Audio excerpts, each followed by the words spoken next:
Eu quero falar um assunto muito interessante aqui, que é de fórum pessoal. Vai analisar o seu comportamento. Você vai analisar o seu comportamento.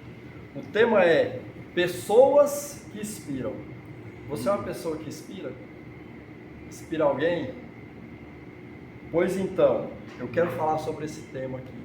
Você sabe que tem pessoas que são motivadoras, pessoas que são eloquentes, pessoas que são proativas e pessoas também desanimadas com a vida, pessoas que não têm perspectiva, não têm esperança, não têm propósito. Quem é essa pessoa? A qual você se compara? Você motiva alguém? Você entusiasma alguém a conquistar alguma coisa? Ou você é daquelas pessoas que quando alguém tem um propósito fala, não, isso aí não vai dar certo não, isso aí não vai rolar não.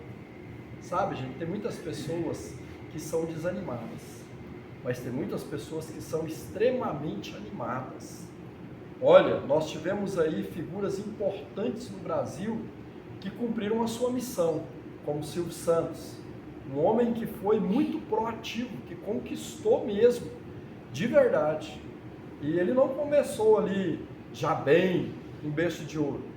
Nós temos outra pessoa que morreu essa semana, chamado Cid Moreira, que foi um âncora, que no mundo jornalístico foi assim, um cara fenomenal. E uma pessoa que temia a Deus, amava a Deus e a palavra de Deus. Então são pessoas que ficam na memória como uma pessoa que marcou a sua história. Em contrapartida, nós temos pessoas que não inspiram nada, pelo contrário, foram embora tarde. É assim que se fala, quando o mau caráter morre, quando o bandido morre, o estuprador morre, não é? Então, nós temos aqui um exemplo bíblico entre todos, mas eu quero citar um exemplo muito tremendo aqui. O texto está registrado em Marcos 14:9, e olha quem fez a observação, foi o próprio Senhor Jesus. Diz o texto, em verdade vos digo que em todas as partes do mundo, onde este evangelho for pregado, também o que ela fez será contado para a sua memória. Isso aqui é interessante porque está falando de Maria de Betânia. E quem faz essa referência a ela é o próprio Jesus. Por quê? Porque Maria, ela tinha obras e feitos esplêndidos, maravilhosos. Mas sabe como que eram feitas as suas obras e as suas ações? Era de acordo com a fé e com o relacionamento que ela tinha em Deus, em Jesus. Por que você está falando isso, pastor? Porque a Bíblia diz que as nossas obras, as nossas ações, elas são contabilizadas como materiais no reino de Deus. Você sabia disso? Que tudo que você faz leva-se em conta no reino espiritual? A Bíblia diz que elas são provadas pelo fogo de Deus. Isso está lá em 1 Coríntios 3, versículo 12. Quais são esses materiais? São ouro, prata, pedras preciosas. Também são madeira, feno e palha. Ou seja, todas as suas ações, elas são como materiais diante de Deus. E serão provadas um dia pelo fogo de Deus. Por quê? Porque implica dizer que todo tipo de obra que nós fazemos tem um valor para Deus, mas tem um valor para nós. Quando essas obras, essas ações, esse procedimento, ele é feito dentro de um contexto humanista, orgulhoso, com segundas intenções, ou seja, você faz para ganhar êxito, para ganhar lugar, para ganhar propósito com alguém, para ganhar voto, para ganhar posição, isso está no campo humano, esse tipo de obra. Se você faz um bem para alguém, se você é generoso para alguém, mas você busca diante disso algo para se ensimesmar com aquela ação, saiba de uma coisa, a sua obra, ela está comparada aqui com madeira, feno e palha. E para nada servirá no julgamento eterno de Deus. Por quê? Porque o fogo de Deus vai provar essas obras. Agora, quando você faz algo que você faz não para o homem, mas para Deus, aí as suas obras, quando for provadas por Deus, no julgamento final, ela será comparada ao ouro, à prata e a pedras preciosas. E quando esse material aqui é chegado no fogo, sabe o que acontece? Ao invés de ele se desfazer, ele fica mais burilado, mais brilhoso, mais perfeito. Olha só que interessante. Então, qual que é a instrução nessa manhã? É que tudo que nós façamos por palavras, por atitudes, tem que ser provada no fogo de Deus, ou seja, tem que ser para o coração de Deus.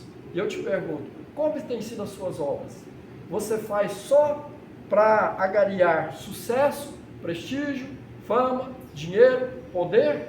Você trabalha no campo humanista da vida?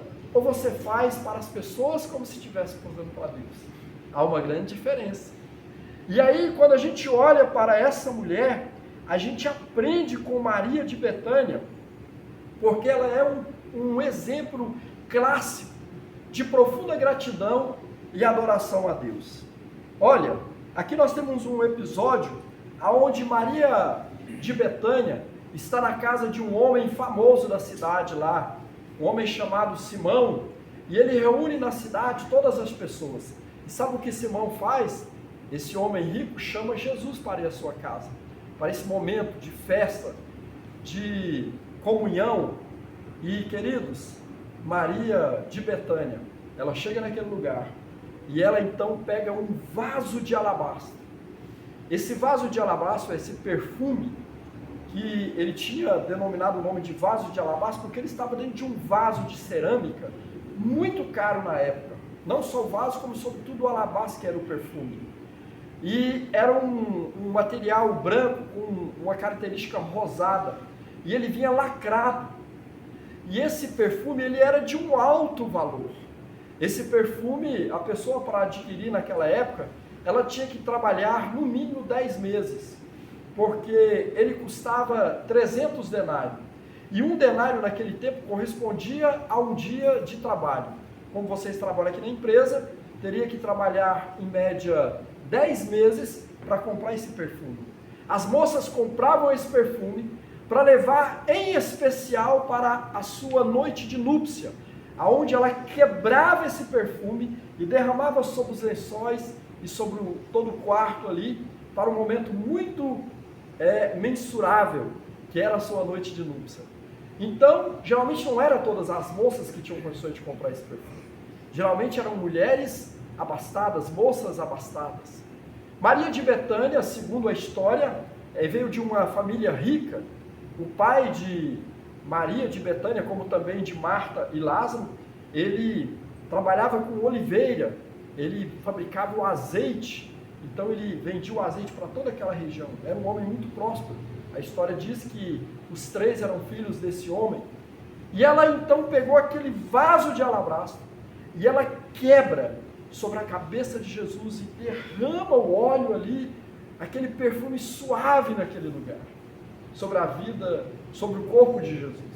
Ora, o mais interessante é que quando Jesus morre e é sepultado e no 3º dia ele ressuscita, a história bíblica conta que foi ali no sepulcro Maria, mãe de Jesus, Maria Madalena e outras mulheres para levarem o perfume, especiarias, bálsamo, para ungir o corpo de Jesus. Mas não se engane, Maria adiantou, ela foi primeiro e lá, antes que Jesus morresse, ela ungiu o corpo de Jesus para que depois então ele fosse morto, mas ungido. Fazia parte do ritual também daquela época, ungir o defunto assim que ele morresse, ungia ele, né? Pois bem, quais as lições que nós aprendemos aqui com essa mulher? E eu quero deixar aqui para nós aprendermos também. Sabe o que Maria tinha em si, que era uma característica muito interessante? Discernimento. Olha, Maria sabia discernir as pessoas de coisas. Ou seja, hoje a gente vê muito falar sobre gestão, não é verdade? Vocês abrem o celular e vê falando sobre gestão de pessoas. Vocês verem os coaches falando sobre gestão de pessoas. Vocês verem na área administrativa as pessoas falando sobre gestão de pessoas. Mas na prática, sabe o que está acontecendo? as pessoas estão gestando coisas e administrando pessoas. Quando seria ser de fato assim, gestar pessoas, que é como uma mãe gesta um bebê no seu ventre quando nasce, e administrar coisas. Mas as pessoas estão tão apegadas a bens, a cargos, a posição, a dinheiro, a nomes, a status, que elas estão gestando coisas e administrando pessoas.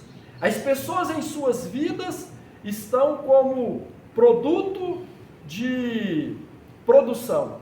As pessoas diante de si estão com produtos comerciais. Isso está errado. Sabe o que Maria fez aqui? Ela valorizou a presença de Jesus naquele lugar. Ela sabia que diante das pessoas importantes que estavam naquela reunião, os líderes eclesiásticos, as pessoas, os políticos daquela cidade que estavam ali, ela sabia que havia uma pessoa muito preciosa, chamada Jesus. Então a primeira lição que a gente aprende aqui é que nós precisamos fazer discernimento entre coisas e pessoas. O que é mais importante para você, como empreendedor, como colaborador da empresa, como os proprietários da empresa, o que é mais importante para você? Coisas? Objetos? Valores? Ora, tudo tem o seu valor, é lógico, não deve ser desprezado, sem dúvida, mas devem ser administrados. Porém, pessoas devem ser gestadas com atenção, com carinho, sobretudo com respeito, com dignidade, com compreensão, com um suportar. E o suportar é o mais difícil. Quando a gente olha para as cartas de Paulo, você vê Paulo falando o tempo todo em suportar um ao outro. Quando você olha para o livro de Hebreus, o livro do autor desconhecido, você vê lá falando sobre essa questão de aceitar as pessoas do jeito que elas são. Quando Paulo deixa Tito, pastor Tito lá na ilha de Creta, uma das observações que ele faz é isso: suporte, faz com que a igreja se una em amor. Sabe por quê? O que falta entre nós no relacionamento é essa compreensão. A gente é cheio de analisar os defeitos das pessoas, mas nós precisamos amar as pessoas a despeito do que ela é e também a despeito do que ela faz. Você é capaz de amar as pessoas assim? Maria, ela fazia discernimento de coisas e pessoas. É tremendo isso aqui. O que nós aprendemos com Maria também, queridos, é gratidão. O gesto de Maria ter feito isso aqui, pura gratidão. Maria chega num lugar onde Jesus não foi bem recebido, porque era da cultura daquela época que o dono da casa recebesse a pessoa lavando os seus pés, ungindo a sua cabeça e colocando a mesa para a pessoa. Maria chega ali, quebra um vaso de alabastro, unge Jesus e com seus cabelos enxuga os seus pés, com as suas lágrimas molha e com seus cabelos enxuga os seus pés. Mas Simeão não fez isso. Gratidão. Maria estava ali profundamente grata, porque Lázaro, seu irmão que estava morto há 4 dias, havia sido ressuscitado pelo Mestre. Era um momento de gratidão. Será que nós temos sido gratos a Deus? Será que nós temos sido gratos a Deus somente por os benefícios que Ele nos fez? Ou nós temos sido gratos a Deus pela vida? Porque levantamos de manhã e às vezes nem lembramos de agradecer. Nós levantamos já e faltando 5 minutos, como um soldado, né? Para tomar banho, fazer barba, escovar os dentes, trocar de roupa, vestir a farda e estar em forma, lá no pátio em 5 minutos. É assim que nós fazemos? Ou você levanta e tem um devocional e falando: Senhor, obrigado por esse dia, obrigado pelo teu amor, obrigado pelo teu cuidado, obrigado pelas lutas e as dificuldades, porque fez com que eu tivesse perseverança, e dentro da minha perseverança eu tive esperança, diante de tanta dificuldade na minha vida. Ou você levanta de manhã e murmura? Como tem sido a sua vida? É momento de nós analisarmos e pensarmos. Maria aqui, ela tem uma profunda gratidão ao Senhor. Gratidão é o segundo ponto que nós aprendemos aqui. Primeiro, discernimento. de coisas e pessoas. Precisamos aprender isso. Porque tem gente que compra uma casa nova, esquece dos amigos. Compra um carro novo, esquece dos amigos. Saiba discernir. Segunda coisa, gratidão. Saiba ser grato em toda e em qualquer circunstância. Nos momentos ruins e nos momentos bons. Sabe por quê? Às vezes os momentos ruins é exatamente para provar a sua fé e o seu coração. Se as obras que você está fazendo estão ligadas ao seu relacionamento com Deus, ou está ligado à sua religiosidade, o seu humanismo, a sua maneira de achar as coisas, né? Terceira coisa que a gente aprende aqui com essa mulher, foco e determinação. A cena lá em Betânia, agora também não é mais lá na casa do Simão, agora lá na casa deles, na casa de Marta, Betânia e Lázaro. Um dia Jesus chega lá na casa deles. Vem fazer uma visita para vocês. Jesus chega e surpreende, porque ele chega com 12 homens, seus discípulos, e mais algumas pessoas que certamente seguiam a Jesus. Marta, Maria e Lázaro eram pessoas hospitaleiras. Assim que Jesus chegou, Marta, na sua preocupação, na sua real hospitalidade, ela correu para a cozinha e foi preparar uma comida para todas aquelas pessoas. Sabe o que aconteceu com Maria aqui? Ela foi para os pés de Jesus. Sabe o que Maria tinha aqui? Foco e determinação. Sabe em quê? Em aprender de Jesus. Ela sabia que ela não podia perder a oportunidade. Ela precisava focar no ensino de Jesus. E ela precisava ser determinada. Determinação aqui é permanecer no foco, é permanecer no objetivo. Ela focou em ir lá para a sala, deixou Marta trabalhando na cozinha e foi lá para a sala, sentou-se aos pés de Jesus e ficou focada nas palavras de Jesus e determinada a permanecer ali enquanto Jesus ensinava. Você é uma pessoa focada, determinada, ou você desiste no caminho? Você para no meio do curso, você para no meio da faculdade, você para no meio do trabalho, você muda de trabalho o tempo todo, nada está bom para você. Maria era focada, determinada. E ela se sujeitou à crítica, porque Marta sai da cozinha enfurecida e diz com arrogância: Senhor, será que o Senhor não presta atenção aí que Maria, ao invés de me ajudar lá na cozinha, fica aqui aos pés do Senhor? Sabe o que o Senhor Jesus fez? Ele repreendeu Marta e elogiou Maria e disse para Marta: Marta, você não sabe, querida, mas olha, Maria escolheu a melhor parte. Ela está focada aqui, porque ela sabe que isso aqui vai edificar a vida dela. Ela sabe que eu vim aqui cumprir um tempo, uma função, uma missão de estabelecer o meu reino na terra, e não é de forma política, econômica e social. Ela sabe que eu vim estabelecer o meu reino no coração dos homens. É por isso que ela está aqui focada, aprendendo da palavra do céu. Sabe, querido, nós temos que aprender a focar no que é correto, no que vai nos trazer lucro, benefício. Onde é que você tem focado a sua atenção? Você tem ficado 3, 4 horas até amanhecer o dia em joguinhos? Nas redes sociais? Fazendo coisas que não edificam, que não traz benefício? Onde está o seu foco? Maria era focada em Jesus e nas palavras de Jesus. E ela estava determinada a ponto de ser criticada. Talvez alguém pode ter criticado você. Todo dia você vai lá, toda segunda-feira você vai lá na reunião, ouvir o pastor Manzano falar as mesmas coisas.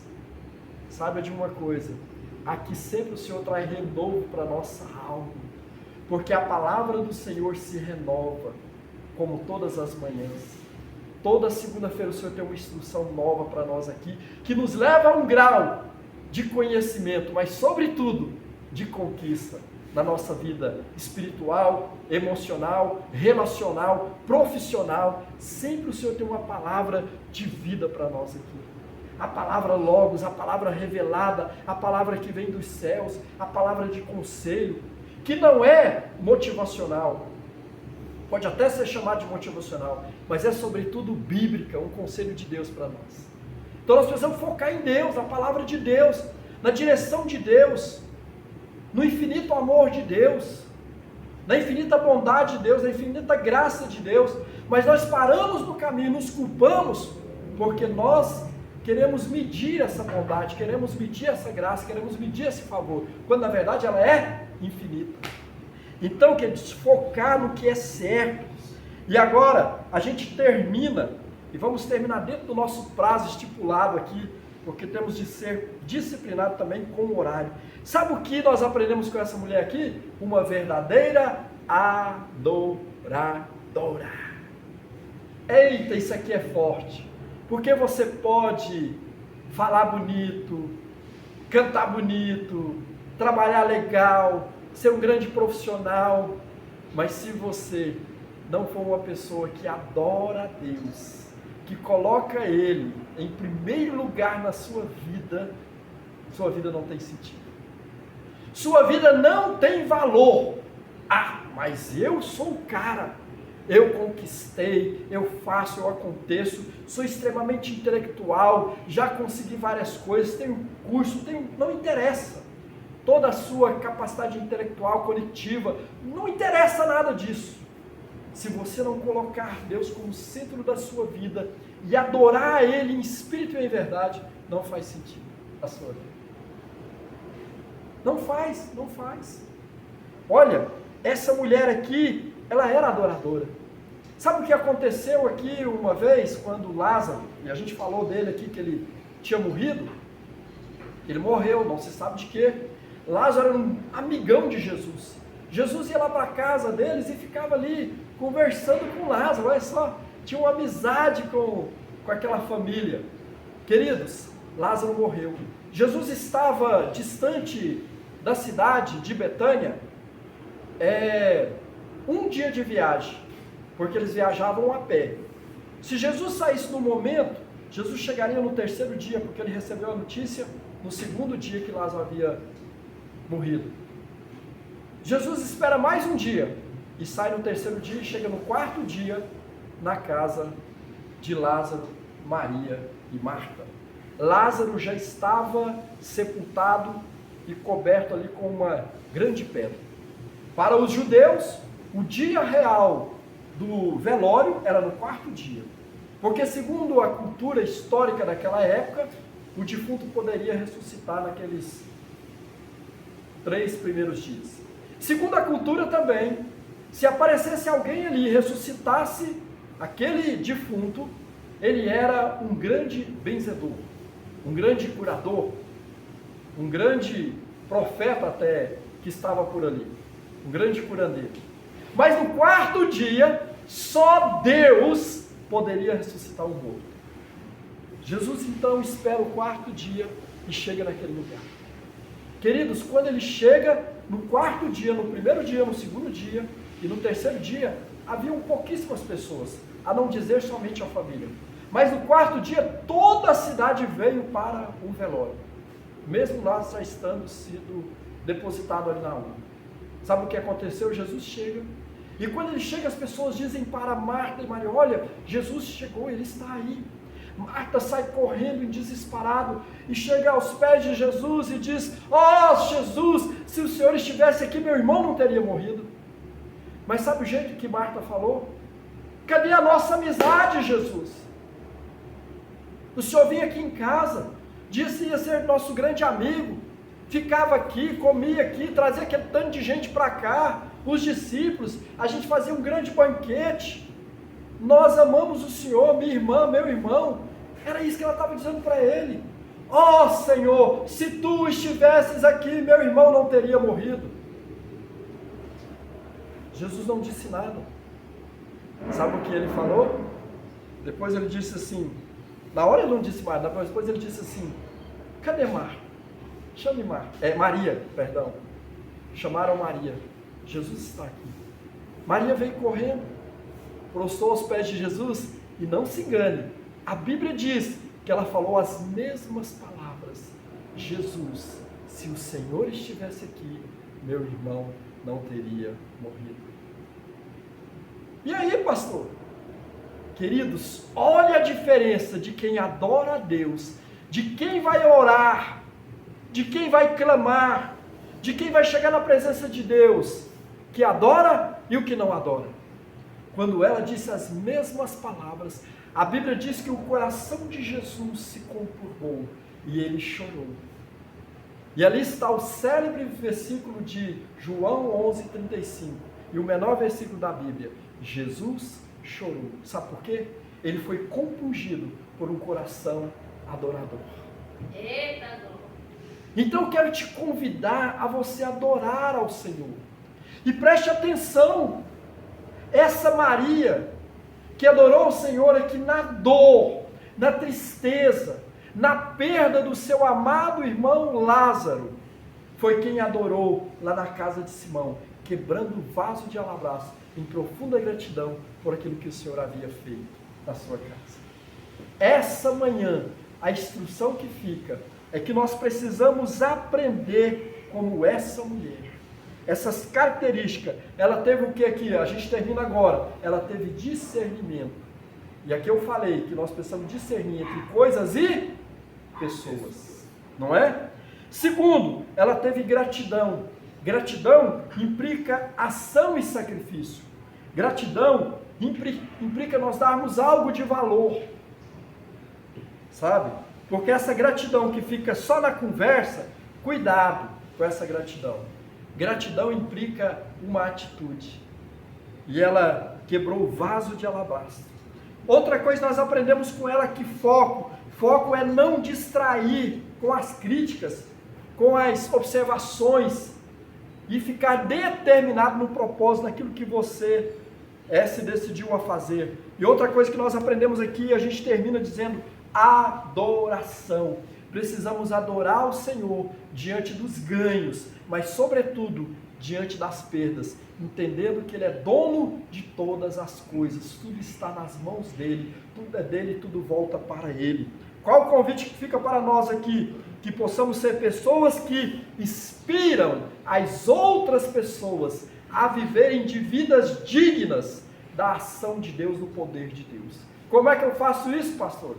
Ajuntando materiais, feito através das minhas ações e procedimentos, não para a glória humana, porque se eu fizer assim, elas serão como madeira, palha e feno, mas se eu as fizer, essas obras, essas ações, dentro de um princípio de relacionamento com Deus, com o meu coração em Deus, elas serão como ouro, pedras preciosas e joias, né? Queridos, ouro, pedras preciosas e prata, que aponta, sabe o quê? Para a glória de Deus. Então, nesta manhã, que o Senhor seja glorificado na sua vida, através das suas obras.